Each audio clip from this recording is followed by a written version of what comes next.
Welcome to the It's All Fine and Dangy podcast, where hosts Dan and Angie talk with creatives, small business owners, charities, and all kinds of interesting people. It's all real talk. It's all fine and dangy. Hey everybody, welcome to episode number 200. 200. It's All Fine and Dangy podcast. That was our 200th intro right there. So, oh my goodness. You know, we had big aspirations for 200, but when you're in the middle of a move, I was thinking about this yesterday. It takes a lot of tenacity just to keep making sure you take some time to record the show just to keep it rolling. In fact, we've got some friends that are starting a podcast, and I don't want to announce who because they don't want to say anything yet, but that's the trick. Do you remember you did the stats that you looked up on how many new podcasts only make it past the first... Past one episode. Yeah.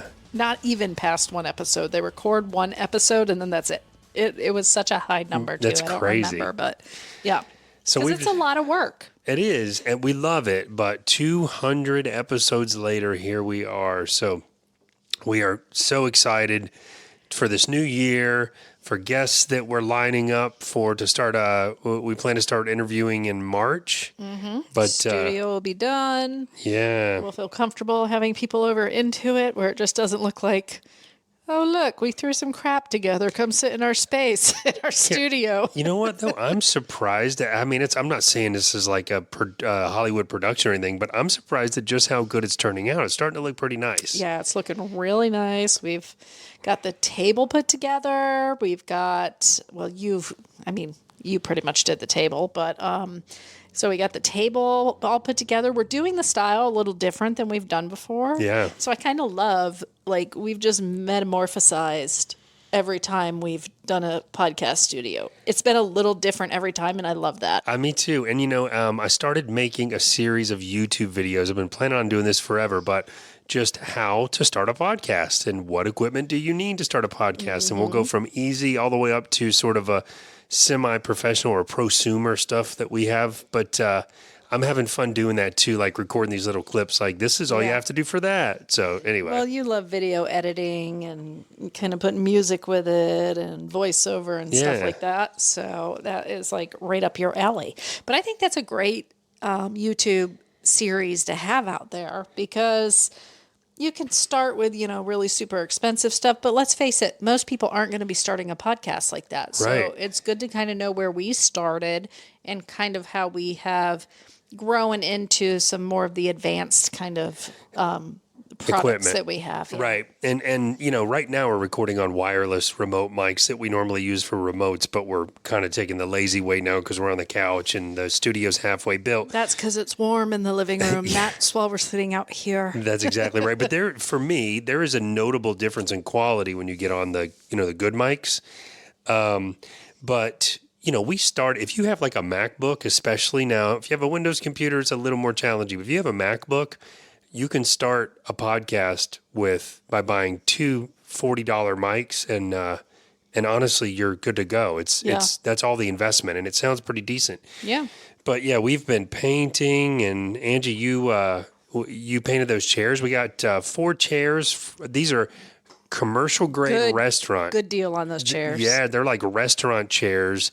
They normally run about $150 each. We're talking like steel, heavy duty. We got them for $10 each. $10 each. That was a steal. And then we decided to spray paint them just to match the aesthetic in the podcast room. And then I covered the seats. So it's going to look really good once it's all put together. I agree. And so we actually found those on Facebook Marketplace. Didn't you find them there? I did, yeah. And we met Melody and John, who owned for 17 years a local small restaurant. And in Hendersonville. In Hendersonville, yeah. Yeah. Yeah. And they are retiring. So they were selling everything in the restaurant. They were a very cool couple. See, This is the thing. I talked about the collateral friendships that we've made just from the podcast. Mm-hmm. And we want to have them on just to hear their story about how they had a successful business for years. They decided to retire, but just still supporting small business, but just hearing that journey. And they were just so friendly. and so chill. And so, they had this cool little pizza parlor. It was called Two Guys Pizza. Mm-hmm. And when we went in there, I mean, the bar is still up. They got stuff still all over the walls. It's and then it converted to a vegan restaurant. Yeah. Oh, yeah, that's right. So that's why I really want to hear the story of like that transformation and then kind of where their journey's taken them now. It's cool to hear the stories of business owners, especially in the restaurant world, because that's your life. Yeah. Like it is your life. And for somebody that's been in the business for 17 years, plus they've probably been in it for longer than that, but they just own that particular place for 17 years. But it's nice to hear the stories. I agree. And, I know our podcast is focused on supporting small business, but, the part of the reason the intro currently says, and all kinds of interesting people, is because sometimes, to me, just hearing someone's life journey, like what they've done and what they've been through, and especially if it's someone that's kind of upbeat and interesting and just friendly. I don't know how to explain it, but it's that's what life's all about, like our journey. And hearing that journey is inspiring. Sometimes it's heartbreaking, but it's interesting to me. So yeah, they said they'd be interested in coming on, so we're going to have to map that out as we get the studio done. Yep, time to start sending those invites out. It is. We're slowly but surely making our way through some of the small businesses here in the Asheville area, Candler, Hendersonville, kind of all over the place because we've been exploring. We have. And one thing I wanted to mention before we get into where we've been, a week ago Friday, so I don't know, 7, 8, 10 days ago, we got snow. We got like enough snow to visibly see that we have snow and go play in it and make snowballs. And I mean, it was... Well, you did. Well, yeah. Me and Mackenzie did. Angie has seen snow before. Angie stays inside when it snows. And I look outside the lovely pane glass window that we have in the living room and watch it fall. I'm telling you, to me, it's the best of both worlds here in this area, in the Asheville, North Carolina area, because the snow that you do get is, it's just enough to sort of play in.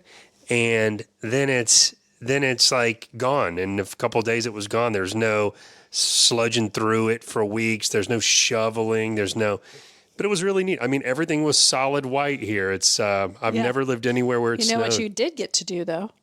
You did get to learn how to drive in the snow.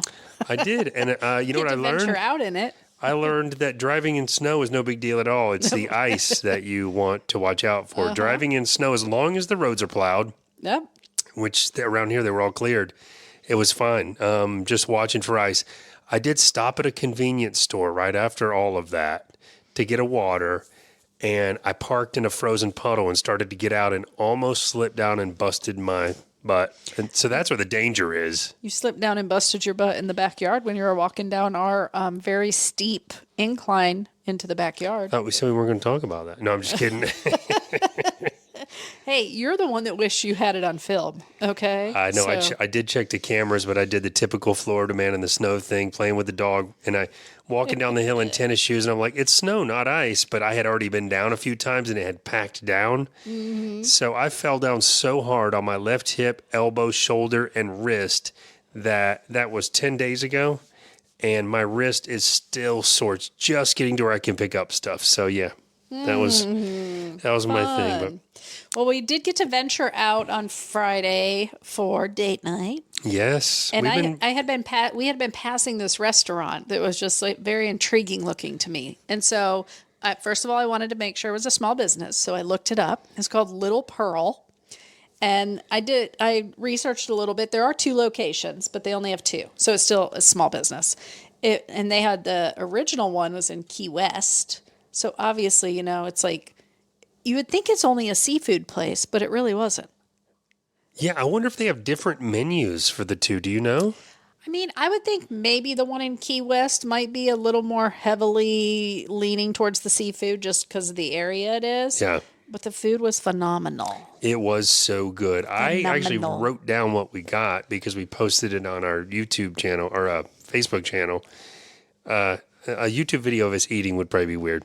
But we started off with beef cheek dumplings and then crispy Brussels sprouts with black garlic, sweet soy, and pickled beets. They are the best Brussels sprouts I have ever had. Sorry, Denny Tornator. They were If phenomenal. he comes up, we have to take him to try those, so because they're different than his, Yeah. But they almost felt. I asked if they were air fried because they were so light and crispy. Yeah. And a lot of times when you eat Brussels sprouts, they're heavy, and maybe the outside's crispy and the inside is still, it's like a little steamed kind of. Yeah. Not these. Yep. They were crispy the whole way through. Well, that's because they're full on fried too. They're not just, how like Denny, the thing about Denny's that I do love is that they're broiled. So Yeah. they're not bad for you. These definitely aren't good for you. Well, she did say that they bake them. And then they fry them. She dips them in the fryer real quick. So Yeah. they're not in there a long time, just enough to maybe give it that crisp. Yeah. But what I did notice about the cuisine there is that a lot of it is kind of like Asian inspired. So a lot of like Yes. miso and soy and kind of like Thai flavors almost. You know what I mean? Like a little bit of the sweet and spicy kind of. Yeah, that's a good call for sure. So, but if you noticed, most of the dishes had that kind of feel to it, pickled beets and things like that. Yeah, well, you had that oyster fried rice, and that was General. How do you say that? General Sal's, General Tso.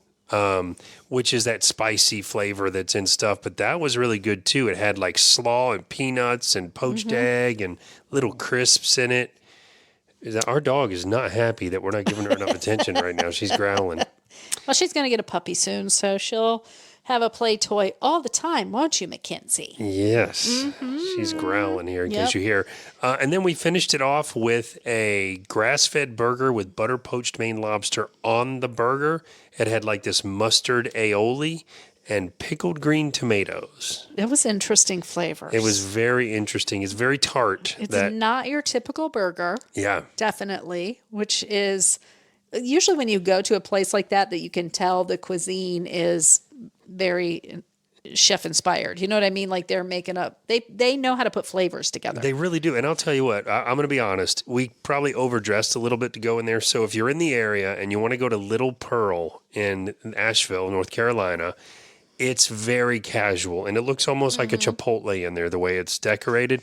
But see, I was looking at the menu and the food, and it looks so fancy that I'm like, this has to be a fancy place. I mean, that's what I was going to say. The food is nicer. I mean, the place is nice. It's totally nice. It's just not fancy.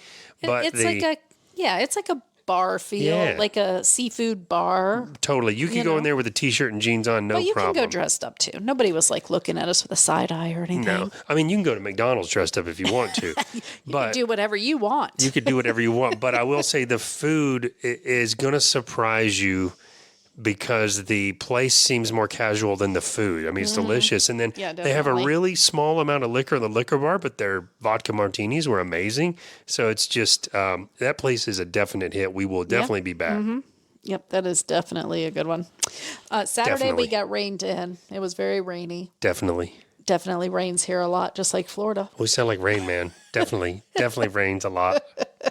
But it does. Yeah, we have had quite a few rainy days, and I think Yeah. that's because of the dew point or whatever that we have here, because we're in the mountains. Yeah, and I think, before we came up, we knew that people would say, oh, it rains just as much up there. Yeah, it does. You're right. It does. Yeah. But it's, I don't know. In between the rain, the weather has just been really fun for me. Yeah. The cold has been a nice, I posted on Instagram about this, but it feels like my first real winter. Yeah. Well, and when you're in Florida, like at certain times of the year, it's going to rain at 3:00. So get all your crap done. Yeah. It's a little different here. It's kinda random. Like drizzly all day Yeah. but it's okay. We still have been really enjoying our time outside when we get outside. So Saturday was a no-go for hiking. Yeah, it was. That's been our normal hiking day. Yeah. It's either been a little too cold or rainy. I think it rained on Saturday. So we went on Sunday this time.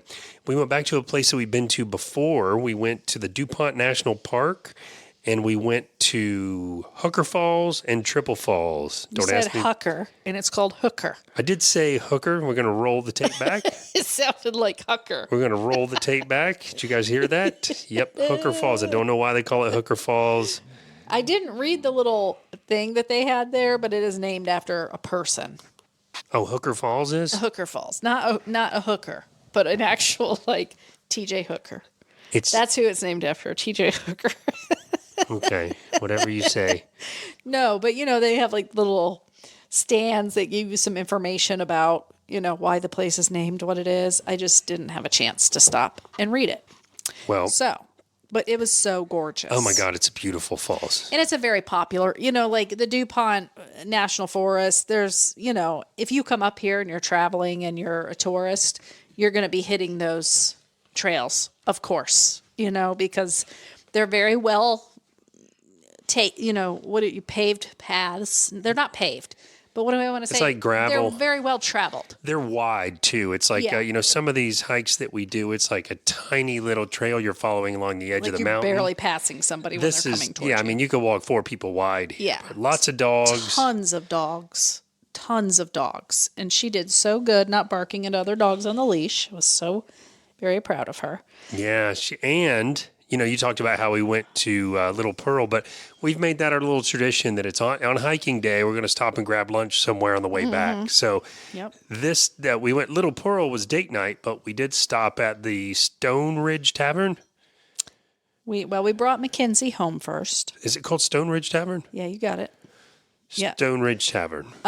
We brought her home first because she was wiped out. And then also because Mama didn't want to eat outside. Because when it's cold out, I need my food to stay warm. A lot of places aren't even having outdoor dining right now. I think just because it's winter. Yeah. So it's not. We did call several places like on the way home, and they were all closed outdoors. So next time we just have to prepare a little. I like being spontaneous, but it's a little too hard when you're like out on the road. You need to kind of know where you're going to go. It's true. And find the spot before we leave. Now, that being said, we did have a little restaurant we wanted to go back and visit that we did a few years ago. After we had done the DuPont Trail, there was a little restaurant in that area, remember? And then it was really good food. Yeah, they were closed though, right? They were closed. They're only open till 2, so next time we have to plan better. Yeah, indeed. I don't remember the name of that place either, but I do remember this. On the way out there for hiking, I got to take this squeaky toy away. Nope, that's too squeaky right now. Mackenzie's got her favorite chicken squeaky toy, and Mom just hid it, and she's never going to find it until I lean back on it and it squeaks. Yeah, this is why I cannot wait to have the podcast studio. So I'm not dancing around the room trying to keep a dog busy while I'm trying to talk.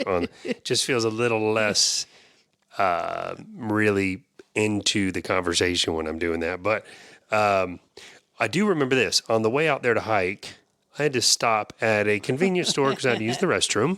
Mm-hmm. And, I'm not going to get into it, but I'm a very private person about using the restroom. And I rushed in because I feel like I'm holding us up. I'm always that kind of person where I feel like I don't want to be the one to slow us down for the day. So I rush into this convenience store. I noticed they have a full-blown restaurant, not quite open yet, but in the back corner. And I'm thinking, that's pretty cool. I've never seen a restaurant in a convenience store. Rush to the restaurant, rush into the restroom, go to the stall, whatever. As I'm leaving, I hear a lady's voice out in the hallway tell someone, I'll be right back. And then I hear the door open. Then I hear the stall next to me open and shut. And I'm like, I think there's a lady in the restroom here. So all of a sudden, she says to me, oh my goodness, I don't have any toilet paper. Do you mind handing me some? And I said, not a problem. And then I waited a second and I got a water tissue and I put it under the door and I go, am I in the ladies' restroom? And she said, yes, you sure are, honey, but it's fine. I'm glad you were over there because I need some toilet tissue. Don't worry about it. So I went into the women's restroom and another lady came in there. And all I could think when I left in a rush was, oh my God, I still washed my hands. Oh my gosh. What if like a little girl or something came in there? I know. I would have been that's when it's terrifying. mortified. Then people are like, yeah, what are you doing in there? Oh my God. I would have just hid in the it's stall funny until when everybody we left. after you did that, when we went to Stone Ridge. Yeah. Was it Stone Ridge? Stone Ridge Tavern, yeah. Yeah. When I went to the restroom before I left, I almost walked into the men's. What is going on with us? Like, what is happening? Anyway, that was my bonehead move of the day. But Stone Ridge Tavern, I have eaten there 3 times now. Yeah. And that place is good. It's almost like a mom and pop Outback. But yeah. but it's even better. It's nicer than an Outback. Yeah. But it gives that vibe, and I personally love Outback as far as chains go. They have like a really diverse menu, though. Like you could take anybody there, and everybody could get something. It's a great that point. they would like. They have like some Italian cuisine, some Greek cuisine, barbecue type style food, lots of great appetizers. They have an Asian dish that is amazing, by the way. I've had that one, the chicken stir fry. So I'm like, wow, this is like really a nice, like kind of a nice place when you have an eclectic group. And I like, bet we got a place we could go. I got to try their steak. I haven't had a steak there yet, but I bet it's good based on everything else I've had there. Now, that being said, we have been cooking at home most of the time, so. We make it sound like we're eating out a lot, but the whole point is we're trying to promote small business and we don't have guests on yet. So we're really plugging the times we do go out. But yeah, we eat at home most of the time, for sure. Hey, there's a countdown. It's happening. 19 days. Let's count it out. 19. 18. Yeah. Yep, till we get little Ollie. Little Oliver. Okay, we'll stop talking about him, but he's the cutest little thing. Oh my He really gosh. is. And That's just our little puppy dog. coincidentally, I think we told you guys that our breeder is retiring. And she called us tonight right before we started recording the podcast. Oliver's 3 sisters. So long story short, our breeder moved to Kansas to retire. She had one more litter left. The market for corgis, especially in that area, is terrible. And it just hasn't been, here back in Florida, when she was in Tennessee and we were in Florida, she was, that was she had merged 2 whole companies together. They were so busy. Well, here she can't find interest. The market's getting kind of poisoned by people that are doing like breeding dogs with other dogs and selling them for $300. She is all about protecting the breed. These are triple, what are they called? Triple clear genetically and blah, blah, blah. Anyway, she gave away 3 girl puppies. And I say gave away, not is giving away, because she called us and said, I never do this, but I trust you guys. If you know anyone that you can recommend. And how long did it take you and I, Angie? 45 minutes. 45 minutes to find all 3 of them homes. So people are going to... These are only people we would approve, too. Yeah, so. They're going to drive and fly separately. It's 2 different groups up to Kansas to get these puppies. So we were so happy. Yay, they're going to have good homes. To find them a new home. They're cutie the patooties. And she is rehoming some of her dogs that bred, too. Yeah. She's fixed them and wants them to have good homes. Yeah, the breeder, yeah. And she's a very responsible breeder, only breeds them a certain amount of times. Then they go, and have a good life and all beautiful, sweet dogs. Indeed. In fact, she said if she didn't get rid of them, she was going to keep them. Like if she couldn't find a reputable home for them, she's going to keep them. She was going to keep our boy. I know. No, that's not happening. We did not get our boy for free, but you know what? Nope. I feel like it was worth just helping her to support a small business. Yeah. Yep, I think so too. And speaking of small business, I have started doing like a little write-up for our businesses that we have had on the show or just local businesses in Florida. I'm starting up a little partnership thing with some of the small businesses in Florida in conjunction with the Lynwood Lounge. So stay tuned for that because I can't talk when you're not facing me, Daniel. I just turned away to pet the puppy for a minute. You're ignoring me. We're having a conversation. I turned away for 1 minute to pet the little puppy. She took my spot on the couch when I got up. She really did. She really did. But I can't just talk. I need to see you. Okay. That's what needs to happen. Okay, you got it. Anyway, so stay tuned for that. I'm hoping to do something cool with the local restaurants and stuff like that in conjunction with the Lynwood Lounge. I know what you're doing. To help when people are there to kind of get them to go out in the community more instead of just do all the normal stuff. And to go to mom and pop places instead of the chains and the... Which they have been doing. Yep. I have had lots of people looking in our guidebook and asking me for recommendations, and then they'll let me know, oh my God, it was amazing. So it definitely works making the suggestions of the kind of leading them in the right direction of where to try. I know. I love that too, because I wish there was a better way for us to track it, and maybe we'll work on that. But we started having business owners back in Florida, like Denny, tell us that people came in that that had said they heard about his restaurant on our show, and I'm like, wow, I wish we knew that. Like, I wish we knew what those metrics are. But it's awesome that it's working. And I just want to say, we appreciate you guys kind of going through this whole transition with us of moving up to North Carolina. I know we haven't had guests on for a while. We knew it was going to be a few months of that. And now that we're starting to see the light at the end of the tunnel and we're starting to line up guests, we'll get back in the rhythm of what we were doing before. But I feel like it's been neat, and we appreciate all of the messages and such about, just your following us on our journey. And we're excited to get guests back on, though. Yeah, we are excited to get guests back on, but I just wanted to give one more thank you. I think I said this on the last episode, but thanks for, tuning in. And even though we're like sporadically every other week and then 3 weeks, we'll go right back to every week once we have guests line up again.